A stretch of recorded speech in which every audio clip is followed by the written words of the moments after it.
प्यारे बहनों और भाइयों, मेरा नमस्कार स्वीकारो। देखिए, आज हम आपके लिए बता रहे हैं कि अगर आप एक देवता और एक मंत्र से लक्ष्य की प्राप्ति कैसे करें। तो देखिए कि अगर आप सभी देवताओं को पूजेंगे और कभी महादेव का जाप कर लिया, कभी शिव का जाप कर लिया या कभी हनुमान का जाप कर लिया, तो इससे आपकी कार्य सिद्धि कभी नहीं हो सकती है। आप जो है दृढ़ विश्वास करिए, या गुरु का कोई मंत्र हो उसको मत बदलिए।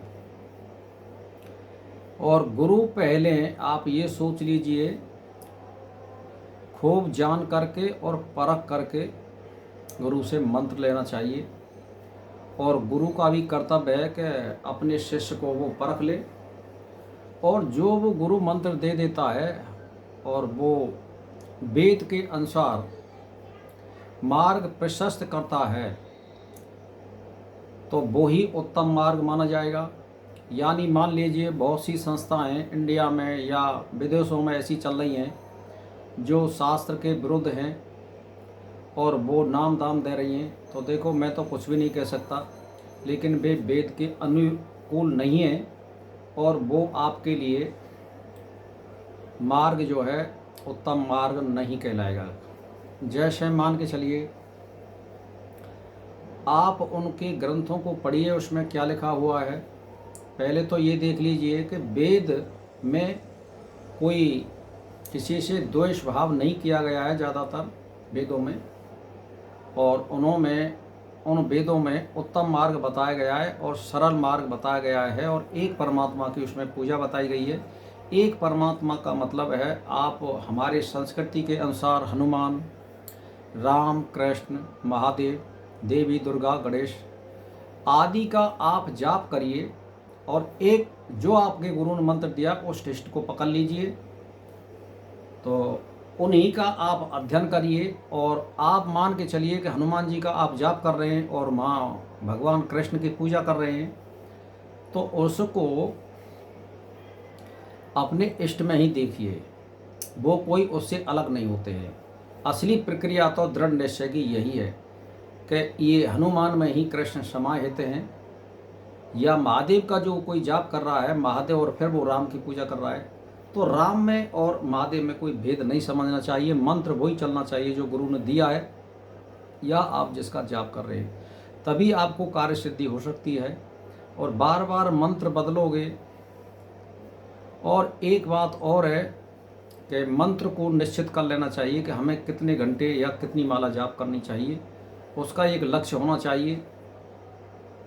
दूसरी बात यह है कि जैसा मंत्र है, जैसा इष्ट है, वैसे हम अपने को ढालने की कोशिश करें, और चरित्रवान और ईमानदारी और झूठ सांस से परे रहने की कोशिश करें। और पहली बात यह है कि बहुत सी संस्थाएं ऐसी होती हैं कि भाई नहाओ या मत नहाओ, आप जाप कर सकते हो। तो देखो, ये वेद के विरुद्ध है। ये वेदांत में दिया हुआ है कि कोई भी मनुष्य, बूढ़े या कोई जिसके बीमार हो, उसके लिए कोई नेम नहीं होता है। जो नहाले नायक है और जो खूब चल रहा है फिर रहा है, उसके लिए नेम बना दिया गया है कि अगर कोई भी मनुष्य या स्त्री नहाती नहीं है तो वहाँ पाप लग जाएगा, और नहा लिया या नहा लिए तो इससे किसी भी मनुष्य को पुण्य नहीं मिलता है, क्योंकि ये दैनिक क्रिया होती हैं, ये दैनिक क्रिया करनी पड़ती हैं। तो वेदांत का नियम यही है कि जैसे मान के चलिए आपने नामदान ले लिया, और वो तो आपको शिष्य बनाने के लिए, भीड़ बनाने के लिए, आमंत्रित बनाने के लिए एक भीड़ इकट्ठी कर रहे हैं, और आपको केवल वो भ्रमित कर रहे हैं। नियम यह है, अष्टांग योग का पालन करना पड़ेगा।